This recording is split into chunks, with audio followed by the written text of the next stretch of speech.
Good morning, everyone. So we've got about half the class, so I'm going to give everyone a few more moments to come in. I tried to send everyone an email yesterday about our weekly schedule. Actually, I tried twice, and it looks like it didn't go through. Well, did any of you guys receive the email from Sittler and telling you what we were doing this week? Take your silence as a no. Yeah, occasionally Sittler does that. It let me send 3 of my 4 classes in email, but you guys were the ones. I tried 2 separate times. So I figured I'd just tell you what we're doing this week. You can always find the weekly schedule and the pandemic plan, which is on Sittler under the syllabus tab. But what we're going to be doing is we're going to continue with the jails and prisons lecture today. We're going to finish it on Wednesday. You'll take your quiz on Wednesday, and then we don't have class on Friday or Monday because we were supposed to have paper workshops, which we cannot do in this forum. So what I'm doing instead is one-on-one Zoom meetings. So all of you received your papers back to you. Please let me know if you did not. I scanned everybody's paper and individually emailed them. Their edited paper. You can also find your grade on SitLearn. But what I wrote in the email is to email me back with a time that works for you to do a one-on-one paper workshop, essentially. I did the same thing with my corrections class. It worked out really nicely. Pretty much all you do is email me. Well, actually, you don't have to do that. So I'll pull up a draft of your paper, and then we'll go through the comments that I made. A lot of you, I had to write "see me" on the paper, so this is how I'll see you. So a few of you still do not have legitimate sources for this paper. So during the one-on-one paper workshop, I can pull up the library website. We can find sources that work. Some of you were still having trouble with citations, so I can pull up Purdue OWL. I can show you specifically how to do that. Another common comment was that you needed to elaborate or provide more details. So I can show you how to do that as well. So please respond to that email with a time that works for you. Usually Mondays and Wednesdays between 1 and 4 works out really nicely for me because I lecture you could also do it during this class time, but I assume that you guys probably don't want to be up this early. But if you want, you can do it during class time on Friday or Monday. But Monday, Wednesday, Friday between 1 and 4 works, as well as most of the day, Tuesday, Thursday. So just shoot me an email with a date and a time that works for you. The way it works, the morning of our meeting, I'll send you a Zoom invite, and then we'll do a one-on-one paper workshop.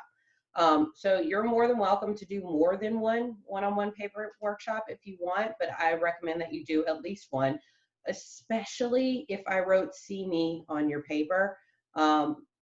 Really, there is no downside. All I'm trying to do is help you make a better grade. Okay, any questions about that before we get started?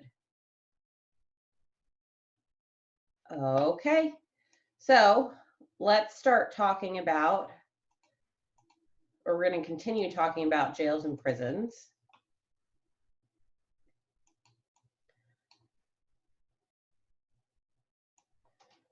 All right. Okay. So I believe the last thing that we talked about was prison demographics. So today we're going to talk about security levels. We only have 1, 2, 3, 4, 5 more slides until the end. So I figure we'll have like kind of a short class today and then an even shorter class on Friday. It's kind of a dreary morning and it's Monday. So just a reminder again, you're going to be taking your quiz on Wednesday. So be sure to do that. Okay, so let's start talking about the security levels of prisons. So we'll start with maximum security. Well, just for our purposes, we're going to talk about the 3 most common ones: maximum, minimum, and maximum, medium, and minimum security prisons. But just know that there are also supermax prisons, which are even more restricting than maximum security prisons. And some states also have work camps, which are even lower than minimum security prisons, where the inmates are kind of doing things where they have leeway to do stuff all around the grounds of the prison. Some of them are on work release, where they leave the prison for the day to do work. A really good example of work release, if you've ever driven down the interstate and you've seen the inmates in the jumpsuits picking up trash, that's work release.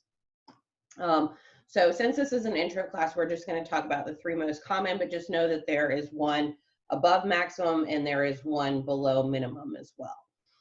So starting with maximum security prisons, they provide a high level of security that is usually characterized by really high fences, thick walls, secure cells, and usually when you go into a maximum security facility, usually they have separate pods or dormitories around the prison. But when you go into those specific dormitories or pods, usually what you have is the inmate living facilities at the center, and then the correctional officers are around the outside so they can see everything that's going on all at once. So you can usually tell when you're driving, when you drive by a prison, usually you can tell what type of prison you're driving by. So a maximum security prison usually has 2 walls. So they will have one thick concrete wall that is really tall with barbed wire on the top, and they'll also have gun towers all along the outside. And then what they also have is another fence along the inside. That's usually a chain link fence that also has barbed wire on the top. It just makes it harder for the inmates to escape. So if they get through that first barrier, then they have a tough time with the second barrier. And usually these are really technologically advanced prisons. They have electric perimeters, laser motion detectors. So if an inmate gets near either of those walls or breaches the first wall, an alarm goes off so that everybody knows, because there's motion detectors around there. They use X-ray machines for everybody coming in and out of a prison, television surveillance, radio communication. Most prisons will have what they call a rover that goes around the perimeter. This is just some sort of golf cart or 4-wheeler that goes around the perimeter to make sure that there aren't any breaches in the perimeter. Oops, oh, there we go. At all times. So I've been to a maximum security facility. Perry Correctional Facility is a maximum security facility, and the newest hot thing with prisons is to also have like a vertical net that goes all the way up several hundred feet in the air.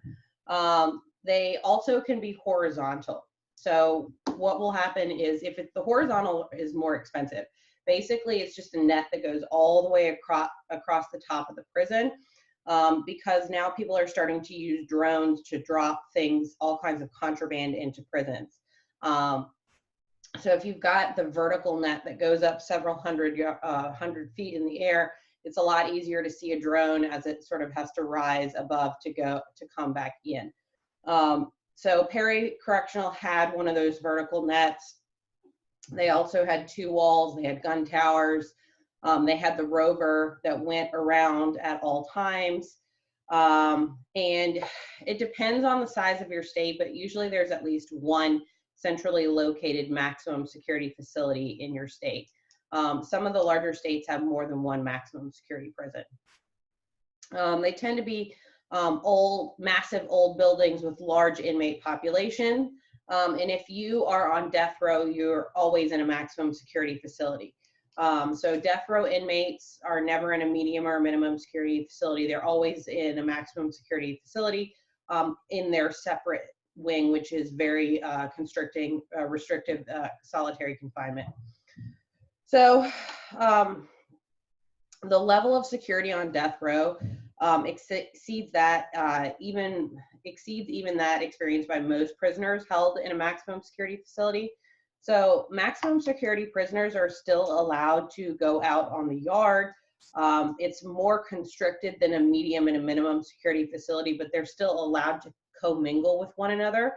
But people that are on death row are basically in solitary confinement 24 hours a day. They spend their whole day in a single cell. They're often permitted a brief shower only once a week under close supervision. And so those of you that went on the jail tour when we saw the behavioral management unit, which was solitary confinement inside the jail, that is how death row inmates spend their day. So they spend their day in one cell all day. Usually they get to go out for 1 hour a day. And it depends on the prison, but a lot of maximum security prisons for the death row inmates, when they go out, if you've ever been to a humane society and you've seen the dog runs with a concrete pad and then the 3 levels of chain link fence, each inmate goes into one of those for like an hour a day, and they're supposed to be moving around and not communicating at all. If they stop moving or they appear to be trying to communicate with one another, whether they're talking or using gestures or sign language, they get yanked in and they get their privileges revoked. So what you also might find is that some prisons or some prison compounds will have more than one security level prison on them. So you might have one giant compound that has a medium security facility and then another prison that's a maximum security facility, or a minimum and a medium. So it's not uncommon to see 2 types of facilities, 2 different security levels on one compound. All right, so that is maximum security facility. Like I said, some states also have supermax prisons. So if you're in a supermax prison, it depends on the state that you're in, but generally it's going to be a combination between a maximum security prison, or the custody level will be kind of like a combo of maximum security and solitary confinement. So some of the supermaxes have solitary confinement all day, every day, 24 hours a day. Some of them just have a solitary confinement wing, but it's even more secure than the maximum security facility, because in maximum, you can still go out on the yard, not very often, but in supermax, every time you move around, you have to be shackled at the hands and the feet and escorted by 1 or 2 guards. So think of it on a sliding scale. Maximum is the one of the highest, followed by supermax, but not every state has a supermax. All right, so the next one down that we're going to talk about is a medium security facility. So this is a custody level that in many ways resembles a maximum security prison. However, medium security prisoners are generally permitted more freedom to associate with one another. They can go into the exercise or into the prison yard more freely, more frequently than those of maximum. They also usually have access to an exercise room, library, shower, bathroom facilities, and they have less intensive supervision than their maximum security counterparts. So generally the way it works with medium security prisons is that, like, so most prisons will have like separate pods or dorms on their compound, and what they will usually do is they're not going to open up every compound at the same time to go to chow. What they'll often do is open up the compound or the dorms one at a time. So they'll open up the doors for instance, I've been to Allendale like a million times. One of their dorms is Bamberg dorm. So they'll open up Bamberg at like 6 a.m. and all of those inmates will walk towards chow. And then when they get back, they'll open up the next dorm. And then those inmates will go to chow, so that they don't have like a lot of people crossing crossing paths in the prison yard. So something that you use a lot in a medium security facility is what we refer to as a count.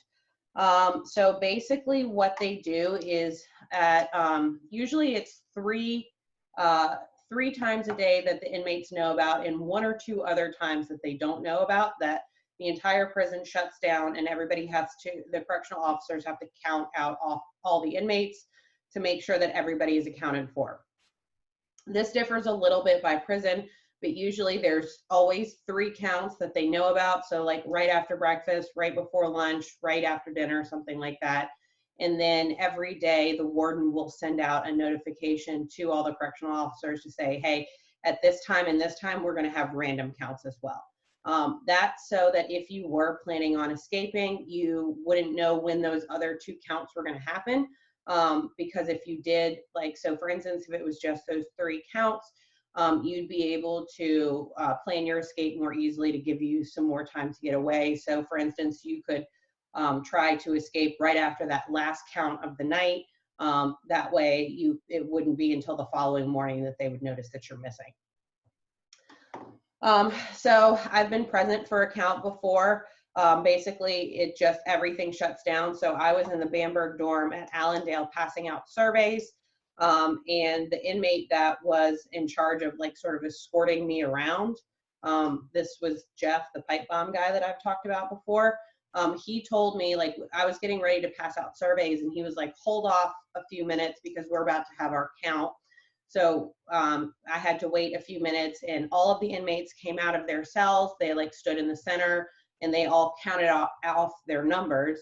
They have their own inmate number, kind of like your CWID. So they all count their numbers off and the correctional officers make a note, and if anybody is missing, they I mean, everything shuts down when they're doing the count, but if anything is missing, if anybody's missing, they get on the radio until they can locate that inmate. So it doesn't take very long. The inmates are really used to it. And at Allendale Institution, which was a character-based institution, so the state of South Carolina, they have character-based units, which usually house the best of the best inmates.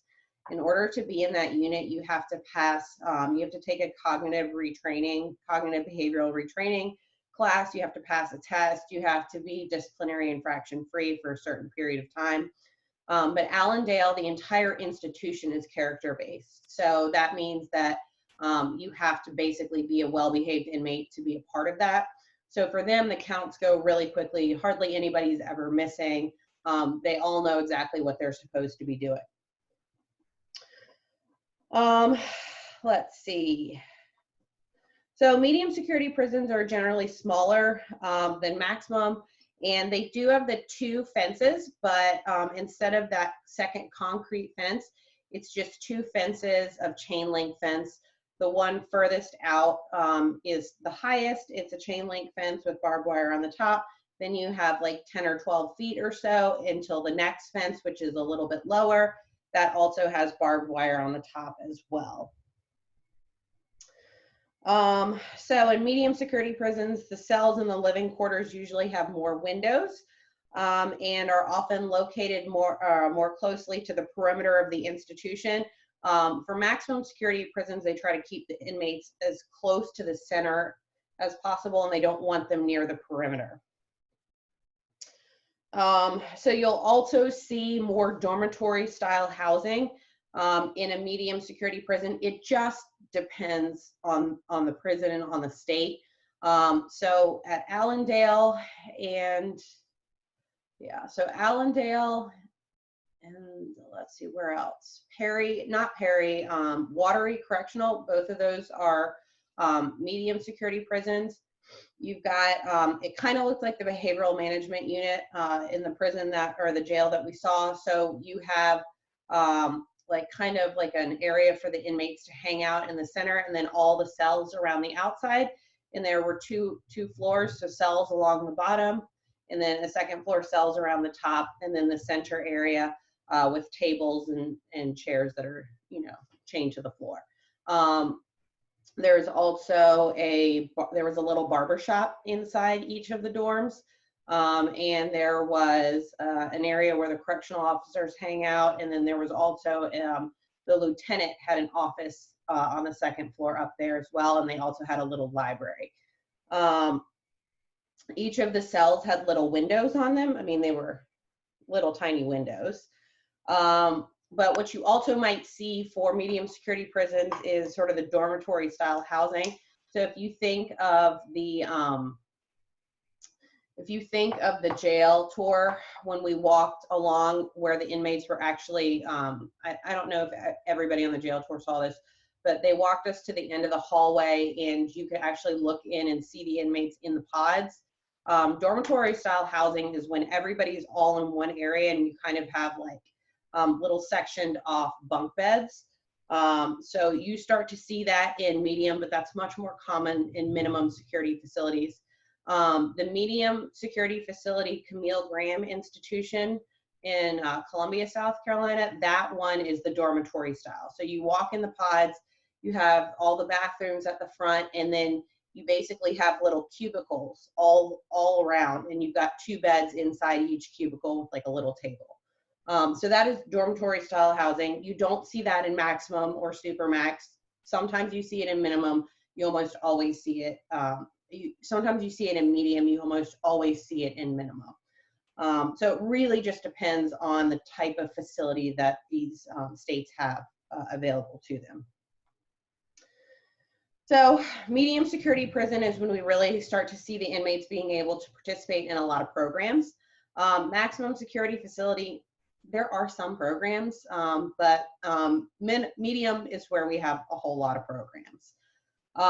One time I saw maximum security prisoners had access to a Shakespeare class.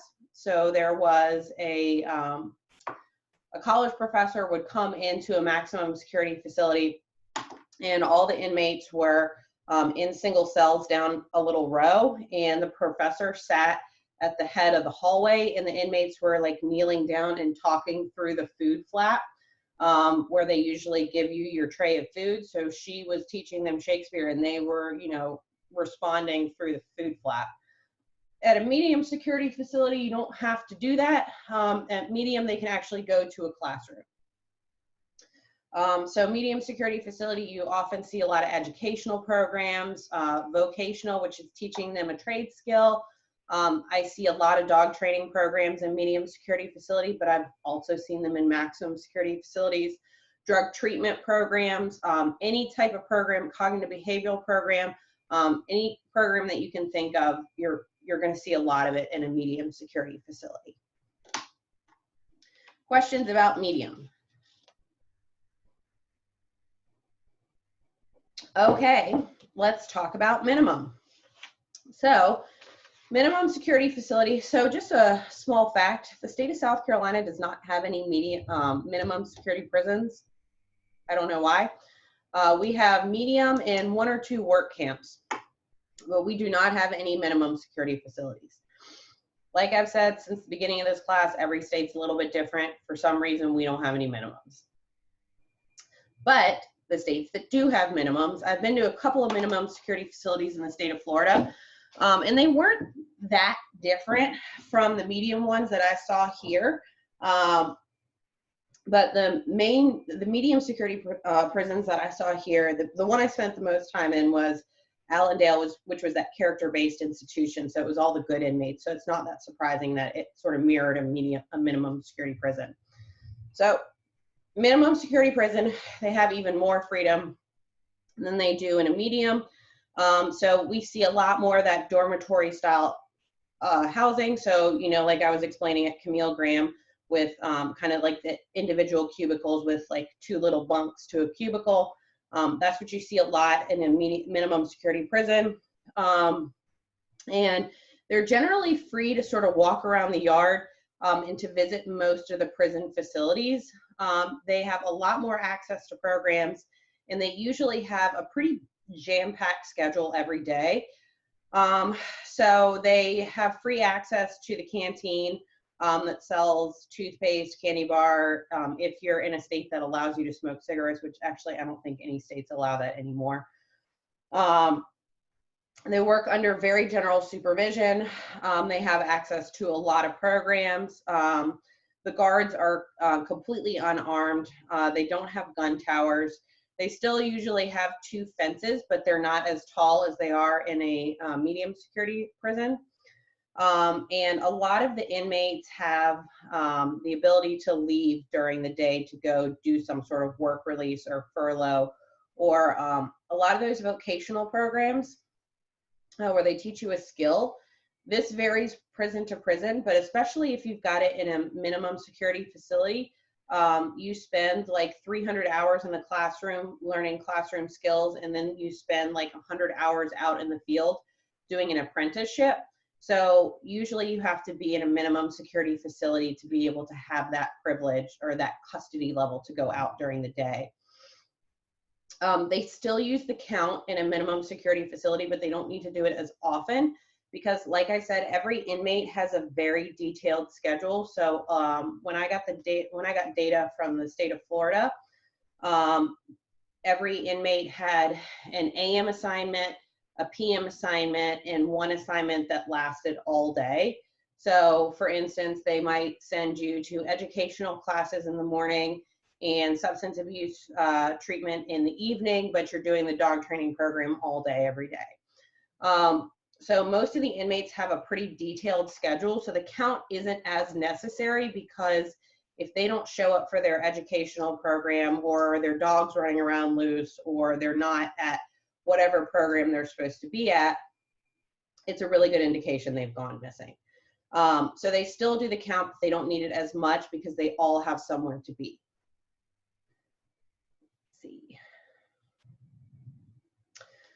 So the typical American prison today is medium and minimum.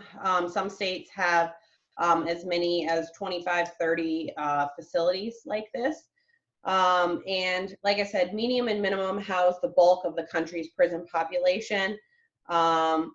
So where there's funding, you see things like psychiatric services, academic education, vocational education, substance abuse treatment, counseling, library services, religious programs, industrial and agricultural training. I sat in on a conference talk. There was a prison in the state of Oregon that was creating a Zen garden in the center of their prison yard, and all the inmates were together working on that.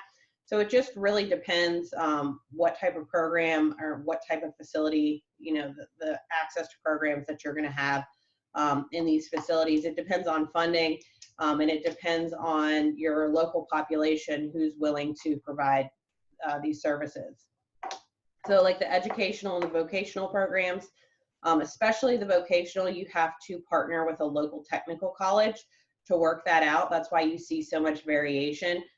So for instance, if Camille Graham Institution in Columbia wanted to do some sort of cosmetology program, what's the name of the community college? It's not Trident, the one in Columbia. What is that called? I forget.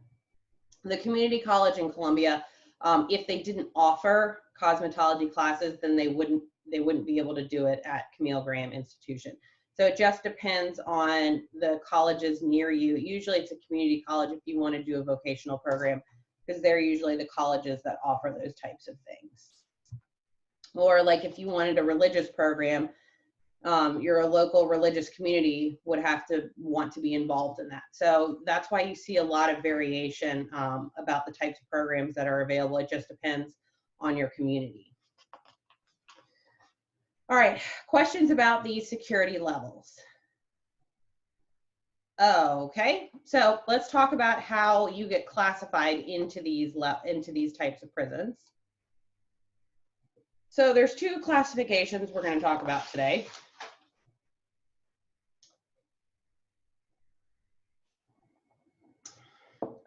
So we're going to talk about your external classification and your internal classification. So external classification is going to determine whether you go into a maximum, medium, or minimum security facility. So this is your initial custody level, and it determines your placement. So the way that they determine your external classification is going to be based on the type of offense that you're being currently incarcerated for, your perceived level of dangerousness, which is usually some sort of risk factor based on the charges that you've had before.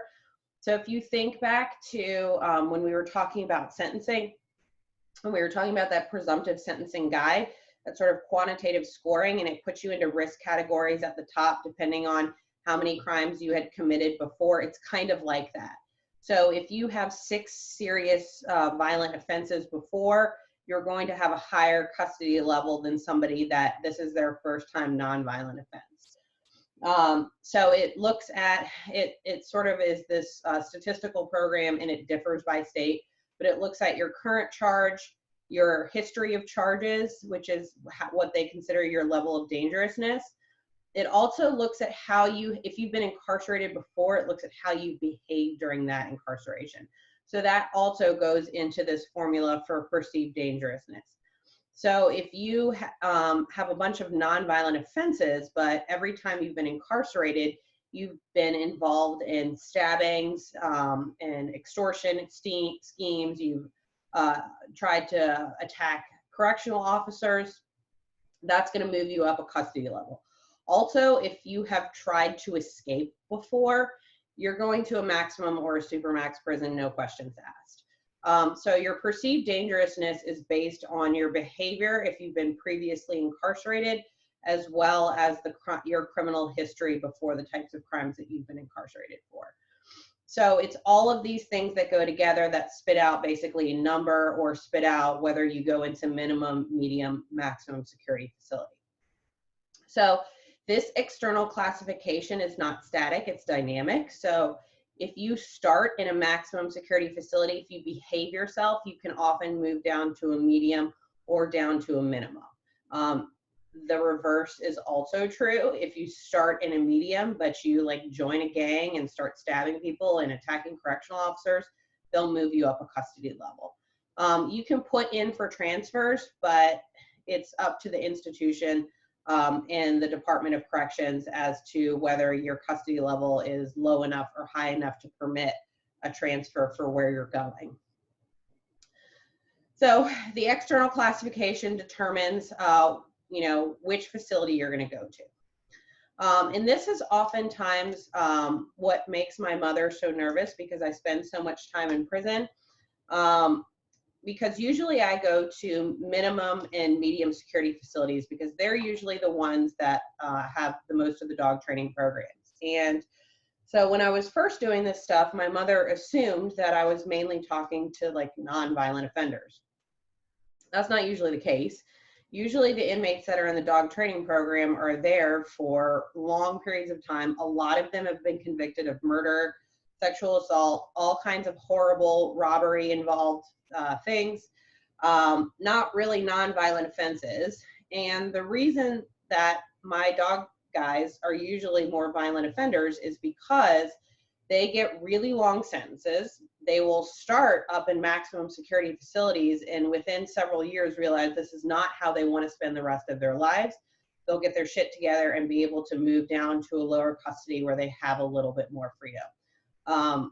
So when I was talking to the dog guys at Allendale, most of them were locked up for some sort of manslaughter charge, and most of them had started their prison sentence in maximum security facilities. They referred to them as gladiator prisons. And they just sort of talked about how they were younger and they used to give everybody hell. But they pretty quickly realized that they didn't want to live in a maximum security facility. And over the next 5 or so years, they were able to move down to a medium security facility. And then we're able to get into Allendale, which is that character-based institution. So that is why a lot of the guys that I talk to are incarcerated for long periods of time and for heinous offenses, because they have realized they don't want to spend their life in a maximum security facility. And the dog program likes to pick people that will be there for a long period of time so that they can get extensive training and then be able to be in charge of the program and train the younger guys that are coming in. So external classification is not static, it's dynamic. It really depends on your behavior, but you'll get that initial placement that will determine what prison you go to, and then your behavior in prison after that can move you up or down a custody level. All right, internal classification. So that determines like your housing plan or your bed assignment in the specific facility that you're in. So I mentioned before that a lot of institutions have like separate dorms on their compound.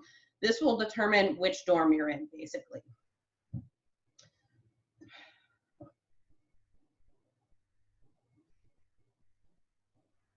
So what they like to do with this is each dorm usually houses like guys that are in the same type of program. So for instance, the Bamberg dorm is all the dog guys. And then I forget the name of the cat dorm. The dorm right next door to them is another county in South Carolina that's close to Bamberg County. I forget what it's called. Anyways, Bamberg is all the dog guys. The dorm next door is all the cat guys. And the dorm next to them is all the guys in the substance abuse training program or substance abuse treatment program. So they like to house everybody that's in the same program together. There is a dorm specifically for guys in just education programs. There's also a dorm for guys that are acting out and need to do some more cognitive retraining. So your bed assignment or your housing plan determines what dorm you live in within that institution, and that is also dynamic. That can move around. So especially if you want to change programs, you can change bed assignments. You have to put in for a transfer, and it's up to the institution to determine if you want that. When I was in, or if your behavior warrants that, when I was in Perry, which was the maximum security facility, they had one dorm that was a character-based unit. So in order to be in that dorm, you had to do a cognitive retraining class, pass a test, and be disciplinary infraction free for like 6 months or something. And I remember I was talking to the guys in that dorm, and I was saying, when you got here, was this the dorm that you wanted all the time, or that you were hoping to get into? And a couple of guys said yes, but another guy said that it was his first stint in prison. He was a sex offender. And his first roommate he really liked, and he was like, this is my first time in prison, and I'd always heard like if you get a good roommate, like you don't want to switch. So he was really reluctant to switch over to the character-based dorm because he liked the roommate that he had in this other dorm. So your internal classification is where in this institution you're going to live. So just to sum up, external classification determines what type of institution you go to, and your internal determines where in that institution you're going to live.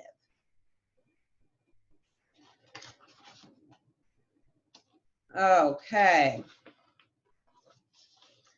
How about we stop here for the day, and then on Wednesday we'll talk about private prisons and the male inmate world. Let's see. Yeah, we got 3 slides. We'll go through those on Wednesday.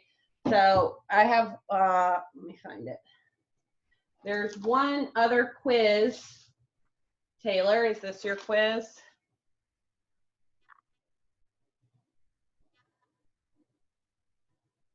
I don't know if you can see. I don't think this looks like your handwriting, but I don't know. Yay or nay? I can't hear you. Your mic's not on. Do it again. It's probably backwards for you. Sorry.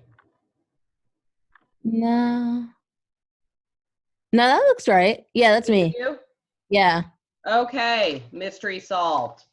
All right. So, okay, Wednesday, we're going to finish up this lecture. Take your quiz on Wednesday, and then on Friday, we don't have class because we're supposed to have a paper workshop. Also, same thing, Monday, we don't have class. So Friday and Monday, I would love to meet with a bunch of you one-on-one. So make sure that you respond to that email that I sent with your papers. If you didn't get that email, please let me know. It's also possible that if you didn't get the email, it's because you did not submit a second draft. So if that describes you, I definitely suggest a one-on-one paper workshop because that means you got a 0 for your second draft. So we need to make sure you do very well on the final exam so that you don't have to take, or the final paper, so that you don't have to take this class again. So make sure you respond to the email. We'll set up a time to do a one-on-one Zoom. If you didn't get the email and you submitted a paper, let me know. And if you did not submit a paper, but would like a one-on-one Zoom, just shoot me an email. Like I said, Monday and Wednesday between 1 and 4 is usually pretty good. And then Tuesday, Thursday, usually most of the day. So just shoot me an email. We'll do a one-on-one session. You're more than welcome to do more than one should you want to do that. But I recommend at least one. Anybody have any questions for me? No questions? All right, well, in that case, I'll see you guys on Wednesday. Bye-bye. Oh, that's not what I meant to click.